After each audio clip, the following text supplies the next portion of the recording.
What's going on, guys? Welcome back into the channel. Big thank you for joining me on episode number 13 of the Canarian Revolution. This is the save where I'm taking Tenerife to the very top of Spanish football for the very first time. I'm doing it using players born on the Canary Islands only.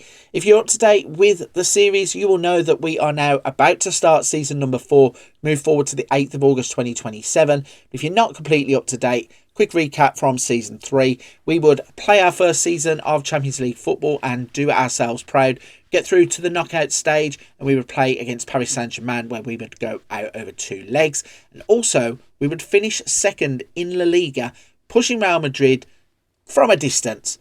They had a big gap to us in terms of the points, but what we're doing on the pitch now is really showing that we can compete with the big boys, and separating Barcelona and Real Madrid and a few of the other teams behind us means that we are definitely going in the right direction.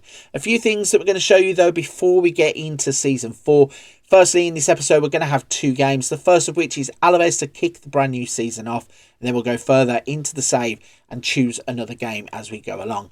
But let's start up by wrapping a few things up from the end of season 3 into season 4. So the first thing is we are now classed as a 4-star continental reputation team. And that is important because it means that we are now going to start to attract a lot of players, not only the ones that are already existing out there from the Canary Islands, but hopefully when we combine that reputation with the youth recruitment, junior coaching and the training facilities that we've invested in, we will now start to see an increase in players that will have a real impact on the club. Speaking of training facilities and youth facilities, we have pumped all the money that we have gained from competition revenue and player sales into those facilities. We now have a state-of-the-art training facility, a 4-star excellent youth facility, and a 2.5-star junior coaching, and a 2.5-star youth recruitment too. The other thing to note here, and one big piece of news that came out from the board, they do not yet have planning permission for it, but they are looking to build a brand new stadium in the near future. They are working on plots of land and locations as to where we can play on the island, but they are saying that a 22,000 capacity stadium is not going to be big enough for the type of team we are projected to become. So watch out for that. We have not got too many details yet. It is just in a blueprint, but hopefully we will move into a new stadium in the not too distant future. A few other things then. So club captain now is Nizan. The 19-year-old has stepped up and has taken over as club captain. Our key player is also a young player, 18-year-old Javier Martin. I remember when we signed him in the previous episode or in the previous season, I said I'm not too sure why we were allowed to get this player for the price that we did. We absolutely stole the player, and he's developing now into a real world-class player. Even at the age of 18, you can see he's going to be a vital part of this save if, and it's a big if, we can keep him at the club. Our hot prospect is Arturo Costas, an 18-year-old striker who looks promising for the future. Right then, let's kick into the run-up to season number 4 and show you what we have done in the transfer market. Now, of course, it's a little bit more difficult for ourselves looking only for players that were born on the islands, but it is possible, and we have found some players that are out there. The first of which is Oscar Clement. He comes to us from Espanyol, former Levante, Espanyol, Las Palmas and Atletico Madrid player. He's not going to be a first teamer at all, probably will be a rotation option for cups, but it's always good to have one of those more experienced players when you've now got 18-year-olds and 19-year-olds being your club captain at the club. So an inexpensive transfer at £1 million, and I think he's a player who does have some standalone value. The next player that we bought was from tried and tested source of Las Palmas C, German Comersana. He's a player who comes to us as a 5-star ability player, and also a 2-star current ability player. Now, I know that the star ratings aren't always gospel. You can't always trust them. But looking at the player, he does seem to have something about him. Can play in 3 different positions. Can play out wide, can play through the middle. And versatility is always a good thing in this game. Looking at the player himself, I think there is a lot of development to be done. But the raw attributes that we can see show that there is absolutely a player in there. He has previously played for Las Palmas B and C and Miguel Tora in one of the lower divisions in Spain. At the age of 18, he's definitely one to develop.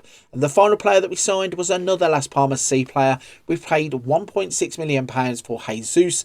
He is a 6-foot defender who is looking like being a breakout candidate this season. We have signed him at the age of 18 and we have put him straight into the first team. He has taken a big jump in terms of his projected value. His development looks like it is all going to be there. You can see that the core stats once again are there for him to go and develop into the player that we really, really want. So only 3 transfers to come in. Not a great deal in terms of money spent.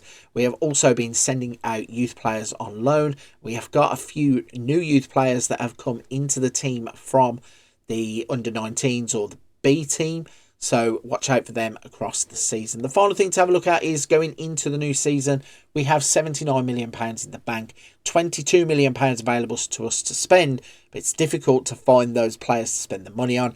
The wage budget is starting to creep up. We have £565,000 in the budget, £468,000 being spent, with £499,000 in committed spending. So that pretty much brings us up to date for season number 4. Let's start the season off by playing the first game against Levante. So this is the tactic that we are using, the 4-2-3-1, the tried and tested, and the starting 11 for the first game will be Ramos in goal, who, as I said at the end of season 3, has really stepped up his game and cemented his place as number 1 goalkeeper. We have Sejas, Martin, Moreno and David Rodriguez as our back 4. Alonso, Nizan are the 2 holders. Moleiro, Nunez, Caballo and Solomon are up at the top of the pitch. One to show you here is actually Amir Nunez. He's a player that we got through the youth system a couple of years ago. We've sent him out on a couple of loans, firstly to Sabadell and then coming back to ourselves. So he's looking now like he's really developed, taking that step up from our B team into the first team. And I think he's a player that once we start to see him get game time, he's really going to be a bit of a game changer. At the top of the pitch, Chinadu Solomon is going from strength to strength, as we highlighted in the previous episode, scoring goals for fun, and really is the man that has put the club on his shoulders and is running with it. So let's start season number 4 and hope we can get off to a great start. 3 points on the board at the start of a brand new season is always a desired thing. Let's see if the team can duly oblige. So kicking off the game, and we do not have anything for the first 5 minutes, which is not a bad thing. Settle into the season, get a rhythm going. And we have the first highlight. It's going to be a throw-in for ourselves. Here is Amir Nunez, brings the ball into the middle. Nizan into the penalty area for Alberto Moleiro, who scores the first goal of the season. But wait, it's going to go to VAR. Will this goal count? Let's have a look. Goal is disallowed. So it seems that Moleiro was offside. We're going to get a replay on this one. Is it actually Moleiro who's offside? Oh, that's a tight one, isn't it? He's just leaning across the line. Defender's back foot, I thought, may have played him on if the line was straighter. But with one of those, you can't really call it each way. It's a tough one, but the goal is wiped off the board. Still, though, to see Alberto Moleiro finish like that is really encouraging, because the player himself is developing into a bit of a beast. I said it in the previous season. He's the player who is dragging the club along. Both him now and Chinadu Solomon are the ones that are really taking us to the next level. But it is games like this that we need to win if we are going to get truly to that next level. So let's see. We had a highlight that popped up. We were playing out from the back. We've been caught in possession. Luckily for us, Sejas is there to take the ball away. Plays it forwards to Amir Nunez. Watch out for him now. He's going to run at his defender. Plays the ball back to Moleiro, linking up again after they did for the disallowed goal. Solomon through to Moleiro. And Silva in goal turns it round for a corner. Brilliant bit of link-up play there between the two attacking players. Moleiro with a deep corner. Keeper comes and is always going to collect those balls when it's so high and in the air. Drops the ball and kicks it long up the pitch.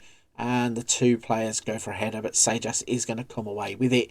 He's going to beat his man and play the ball to Nunez again. He's really making things happen in the middle of the park. I know it's his debut for the club, and I know that he has put the ball in. Caballo there with a header that's wide. That's disappointing. Should have done better with that. But yeah, he's starting to pull strings in the middle of the park. I know it's his debut and we need to temper expectations, but looking at the kid and seeing what we see, could have been a penalty there, and we've had another shot. I do not like that we are spurning so many chances. The only thing I can say is that no chance yet has fallen to Jese Solomon, and I'm pretty sure that when the ball does come his way, which is here, he's going to score the goal. Just as I was about to say it, I knew as soon as Solomon is in that position, the ball is going in the back of the net. Does not miss very often from those kinds of positions, and also these are the perfect game for the player. Goes quiet for a while, doesn't have any chances, then all of a sudden just pops up in the box. Here I am, smash the ball home, 1-0, and we are now moving. We've had the best of this game so far. 7 shots, 2 on target, a 1.45 XG. We have had 4 shots on target, which is a little bit disappointing. As I said already, when you get these chances and in those positions, you really want to be able to maximise every single opportunity that you have. But Jese Solomon is the difference at half time. We're not going to hang around. We're going to go straight into the second half and see if we can build upon that goal that we already have. Hopefully, we won't have to make too many substitutions in the second half, but I will make a few anyway. We have a corner swung in by Moleiro, and Silva is going to collect that ball. As I said earlier, always the goalkeeper collects those types of ball, but his long ball forward is cut out. It's Nizan in the middle. Caballo is going to be his man, has the shot, and Nozet Caballo, another one coming through the youth ranks. This team is definitely a team to watch with these youth players. We have had some brilliant youth intakes across the past couple of seasons. Probably should have been showing you the whole intakes and making it a bit of a bigger thing, because there were a few special players in there. The ones that we signed instantly to contracts definitely were up for certainly loans out to get development time, and then as soon as they've come back now, 1 or 2 of them are really showing that they are first team worthy. And when you are playing against proper La Liga teams and cutting them open like that, it's definitely the right decision to throw these kids in. 57 minutes on the clock. We are having the better of the game. 10 shots, 3 on target, an XG of 1.86. And after 65 minutes, I think I'm going to make a few substitutions. I noticed we have an injury and a yellow card in the middle of the pitch. So Zeban Gutierrez is going to come on. We're also going to bring on Arana. Oh no, we're going to leave. I was going to take off Solomon, but we'll leave him on because Moleiro is struggling a little bit too. So we'll make that change. And then Caballo on the other side probably could do with a rest as well. So we're going to change the 2 wide area players. And I'm also going to bring Raka on in place of Sejas, just to see if he can make any difference. And the fresh legs hopefully will carry us to victory. A bit crazy. I know we make lots of substitutions all at once. And some people are for that. Some people are against that. I do it because I really believe that at this stage of games, having that amount of fresh legs coming to the pitch can help you. And here straight away, we cut them open. Costas got in behind. He was offside and unfortunately hit the post. But once again, youth academy players linking up. And we are moving the ball pretty quickly using all of our youth team players. And Nunez is in on goal. And Amir Nunez is going to score on his debut. What a way to announce yourself. I did say you have to keep your eye on this kid because he was out on loan and he did really well. He's come back, proven himself in pre-season, got himself into the first team squad, managed to get himself the start, and now scores after making a goal earlier on, or at least contributing to a goal that was offside, but definitely one. Oh, this one's tight for offside as well, but it is going to stand. Definitely one that is contributing a lot, and we are currently on a 3-0 rampage against Alaves, away from home as well, which is important. When you go away from home at the start of the season, you always want to win that first game, get those 3 points on the board, and that is looking like exactly what we are going to do. Ball is being knocked around. Alaves are actually playing some decent football when they have the ball, but they do make stupid mistakes like that as David plays it. Jese Solomon tried the ball, and I think that there was Nunez didn't continue the run, didn't go past his man, cut back and the ball was intercepted. But we're still on the attack here as Comisano plays the ball in and Sinead Solomon's got another one. The linesman doesn't put the flag up. Referee's checking for VAR. This could be a good sign that there's no flag up on the far side. And the goal stands. So once again, Raka cuts the ball out to Comisano. He breaks forwards, cuts back inside, fires the ball across, and Sinead Solomon is there. He does not miss those chances.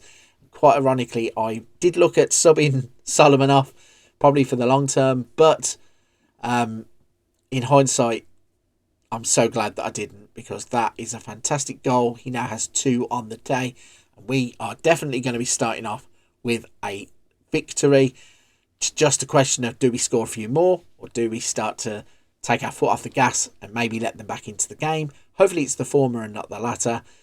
But they have the ball in the middle of the park. They are knocking it around. I was saying before they gave the ball away for the previous goal, and they've done it again. But when they do keep the ball and they do keep possession of the ball, Alaves have actually played some really good football in this game. The 4-0 probably is a little bit flattering on us, but then all of the finishes have been really good finishes. And we look like we could be in again here as David has a shot from distance. He hits the underside of the crossbar, bounces down. Zeban Gutierrez is going to put it back in, and they are going to clear their lines. Bit of a crazy passage to play, that one. But again, we've scored 4 goals from 5 shots on target, and that kind of tells you maybe the scoreline is a little bit inflated, but we don't care. We're going to take these 3 points, and we are going to start season number 4 with 3 points on the board as we beat Alaves. So quickly, even though it's just the first game of the season, let's go and have a little look at the competitions page. And we are top of La Liga. Stop the count. Finish it now. We are top of the league. Let's hope we can stay there at least for another couple of days. So then in terms of the schedule, we are going to push forwards now. I'm probably going to come back here for the Cadiz game on the 7th of November. I think the Champions League will be drawn by then as well. So maybe we'll get into some Champions League action along the way. But yeah, a great way to start the season. Let's see what the Cadiz game brings in November. Okay, we have now pushed forwards. It's the 7th of November and we are shortly going to be playing against Cadiz. But before we do that, let's bring you up to date with everything that has happened since the first game of the season.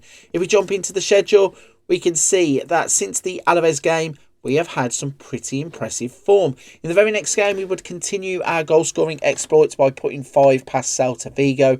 We would then beat Real Zaragoza 1-0. Then would be the comeback down to earth, as we would lose 2-1 to Atletico Madrid at home at the Heliodoro Rodriguez Lopez. But we didn't let that keep us down for too long, as we would go to Athletic Club and get a 1-0 win. We would start our Champions League campaign off with a 4-1 victory against AEK, and then we would beat Real Betis 2-0 before a shock defeat to Monaco in the Champions League. Then something crazy happened. For the first time in this save, we would beat Barcelona 4-0 in Camp Nou. Goals from Moleiro, Alonso and Nunez would make sure that we would get 3 points for the first time at Camp Nou. And to make it even more shocking, we would follow that up by beating Real Madrid at home. 2 goals from Sinead Solomon would ensure that we would get 3 points against the current league holders. And for the first time, we would beat Barcelona and Real Madrid in back-to-back games. We would then go on and beat Osasuna 6-2 before another bump back down to earth, as we would lose 4-0 on the road at Sociedad. Then we would turn it around in true Football Manager style. You go from a 4-0 loss to Sociedad to beating Liverpool 2-1 in the Champions League, beat Sevilla 3-2 in La Liga, Sevilla 2-1, and then we would lose to Juventus 4-2 in the Champions League. So with all those crazy fixtures out of the way, it means that La Liga currently looks like this. We are sat in second place after 12 games. We have 30 points from those 12 games. The only team on more points at this stage are Real Madrid, and they have 31 from 12 games. Looking at some stats quickly, whilst we're on the league tab, Sinead Solomon has had a great start to the season. He has scored 10 goals already, only been beaten by Latasa and Mbappe In terms of average ratings, Amian Nunez has started the season in fine form with a 7.67 average rating, and he has 5 assists on the season. Going back, checking out the Champions League, so you can see we lost to Monaco. They are currently sat top of the group. Champions League is not looking as good as it did last season, but as I also said last season, this league format is a little bit crazy and it can all change pretty quickly. At this moment in time, we are 19th in the league group and we are on 6 points from 4 games. In the Copa del Rey, we enter that on the 15th of January and we are in the Supercopa de España semi-final with a chance to add some silverware to our collection. So that brings us on to the second game of the episode. It's going to be against Cadiz. This is the starting 11 that we are going to put out. So we have Moja Ramos in goal. Seijas, Roberto, Moreno and Gutierrez are our back four. David Rodriguez, Nizan are our 2 holders as usual. Moleiro, Nunez and Cabello will be the attacking 3. And Chenado Solomon will lead the line once again as he looks to continue to add to that goal tally of 10 in La Liga. Can we continue our great form? Can we get another 3 points on the board? Also, Real Madrid are playing at the same time as we do, I believe. So there is a chance that we could actually go top of the league if Real Madrid fail to win at the same time as we do. However, it's probably likely that we are going to end the episode still that 1 point behind. First highlight of the game is Moleiro swinging in across. It gets cleared away from the free kick and Cadiz have brought it all the way out to the halfway line. Can we take the ball off them high up the pitch? We can, as Nunez has got it now. He drives into the wide left channel, crosses it to the back post, but Vutsov is there. He collects the ball and he's going to slow the play right down, allowing his team to move up the pitch. He lofts it forwards. Can we get the ball back once again? It's ping-ponging around with head tennis as it comes finally to Cabello. There's a big lunging tackle there that looked a little bit suspect, but players gone on and Gutierrez is in the box and there is Norzek Cabello with the first goal of the game. 15 minutes on the clock and we are already in the lead. Hopefully, looking down in the bottom left hand corner, I can't see Real Madrid are playing exactly at the same time, so there's a chance they're the evening kickoff whereas we are an afternoon kickoff, but still that would mean that we would end this episode top of the Liga if, and it's a big if, Real Madrid haven't played their game and if we get to the end of the game with 3 points intact. Looking at it, it's a close game so far. We've had 3 shots, 3 on target. They've had 2 on target. Our XG is 0.68. There's 0.11. So we are good value for our lead at the moment, but we need a second goal, I feel, just to make it that little bit easier. And there's a ball here to Cabello, who's going to try and beat his man Koza. He does beat him, and he smashes it into the roof of the net. Norzek Cabello with the second goal of the game to give us a 2-0 lead. And that is a nice little cushion. Hopefully, we are now going to score a few more and add to our goal difference. I know that goal difference isn't the biggest divider of teams in Spanish football. It goes head-to-head first and then on to goal difference, I believe. But still, it's nice to see your team scoring lots of goals and also keeping clean sheets if we can get away with that as well. So, 35 minutes on the clock. We are 2-0 up. We have actually only had 4 shots on target. We scored from half of them. So, another chance is brewing here. Nunez to David Rodriguez. He turns. Looks like he was going to tee up the shot, but doesn't. Plays in Seijas instead. He turns back. He gets a blatant push in the back there. That is as blatant as you are going to see. 2 hands in the back. He goes to ground. Penalty is awarded. And Chenado Solomon is going to step up with a chance to add to his goal tally for the season. And he does indeed. Tucks it away into the top corner. Cool as you like. 40 minutes on the clock. We have a 3-goal lead. And this is looking very, very comfortable so far. Fantastic penalty. I don't think even if Vutsov would have gone the right way, he would have had a chance with that goal. That was a brilliant, brilliant penalty.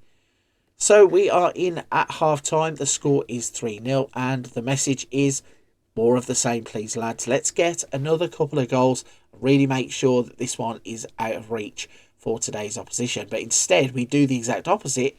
Come out slow in the second half and after 47 minutes they've scored. This is going to go to VAR. Not too sure why. It might have been an offside. It says it was upheld after review. There was a header there. Surely they weren't looking at offside there. We have 2 men deep in the penalty area. There was no chance whatsoever that was ever going to be an offside.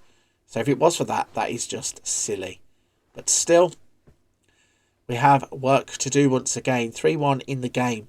And we have another attack as Moleiro is in the box. And he hits the post. He goes out for a goal kick. I would expect him to do slightly better there. Alberto Moleiro, he's a better player than that shows. And we are going to have another free kick. It's Moleiro who's going to be on the ball again, I believe. He's the man who runs all of the things, set pieces for our team. Corners, free kicks. The only thing he doesn't have is penalties. But is he going to swing it in or is he going to go for goal? He had the cheeky shot on goal. He hits the crossbar, or maybe the goalkeeper got a hand to it as well. But it was a real good effort and a real good save from the goalkeeper. We have a throw in which Nunez swings in. David Solomon's there with the header. Was not expecting that to end up in the back of the net. And we're going to go to VAR once again. Is this goal going to stand? Now, I can't see anything wrong. Yes, I didn't think anything was wrong because when I was looking, I'm thinking, he's surely running along the line and the defender is behind him the whole time. So how can he be offside?